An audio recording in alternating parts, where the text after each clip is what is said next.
प्रश्न, विधि के अनुसार न्याय से आप क्या समझते हैं? विधि के अनुसार न्याय के गुण एवं दोषों की विवेचना कीजिए।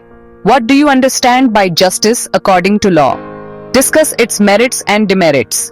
प्रस्तावना, विधि के अनुसार न्याय का अर्थ है ऐसा न्याय जो विधि भी कानून द्वारा निर्धारित नियमों और सिद्धांतों के अनुरूप दिया जाता है।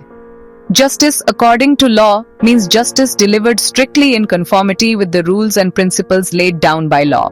यह न्याय व्यक्तिगत भावनाओं, पक्षपात या नैतिक धारणाओं पर आधारित न होकर विधि की निश्चितताओं पर आधारित होता है। It is not based on personal emotions, bias or moral notions, but on the certainty of law. परिभाषा, सालमंड के अनुसार विधि के अनुसार न्याय वह है जो विधि द्वारा मान्य और नियंत्रित रूप में न्यायालयों द्वारा दिया जाए। According to Salmond, justice according to law is that which is recognized and enforced by courts in conformity with law. Rousseau का मत है कि न्याय को केवल विधि द्वारा ही सुनिश्चित किया जा सकता है, क्योंकि विधि ही समाज में समानता और व्यवस्था बनाए रखती है। Rousseau opines that justice can be ensured only through law, as law alone maintains equality and order in society. विधि के अनुसार न्याय के गुण। ए, निश्चितता। विधि निश्चित नियम प्रदान करती है जिससे लोगों को यह स्पष्ट होता है कि उनका आचरण कैसा होना चाहिए। Law provides definite rules which make people clear about how they should conduct themselves. 2. समानता। सभी व्यक्तियों पर समान विधि लागू होती है, जिससे पक्षपात या भेदभाव की संभावना कम होती है। The same law applies to all individuals, reducing chances of favoritism or discrimination. 3. निष्पक्षता। न्यायाधीश की व्यक्तिगत राय या भावनाएं न्याय को प्रभावित नहीं कर सकती। A judge's personal opinion or emotions cannot influence justice. 4. व्यवस्था एवं स्थिरता। विधि के अनुसार न्याय समाज में स्थिरता और विधिक व्यवस्था बनाए रखता है। Justice according to law maintains stability and legal order in society. 5. न्याय की पहुंच। विधिक प्रक्रिया से न्याय की गारंटी रहती है और नागरिक अपने अधिकारों की रक्षा कर सकते हैं। Through legal procedure, justice is guaranteed and citizens can protect their rights. विधि के अनुसार न्याय के दोष।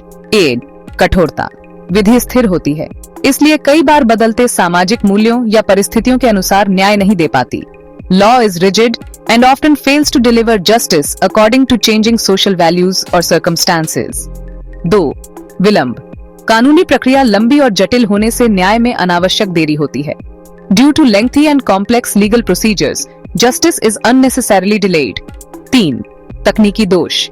न्याय तकनीकी त्रुटियों और प्रक्रिया की पेचीदगियों में उलझ जाता है। Justice often gets entangled in technical errors and procedural complexities. 4. न्याय से विचलन। कभी-कभी विधि का पालन वास्तविक न्याय के विपरीत परिणाम दे सकता है। Sometimes adherence to law may result in outcomes contrary to real justice. 5. आर्थिक असमानता। संपन्न व्यक्ति विधिक साधनों का अधिक उपयोग कर सकता है, जबकि गरीब व्यक्ति वंचित रह सकता है। A rich person can utilize more legal resources, whereas a poor person may be deprived.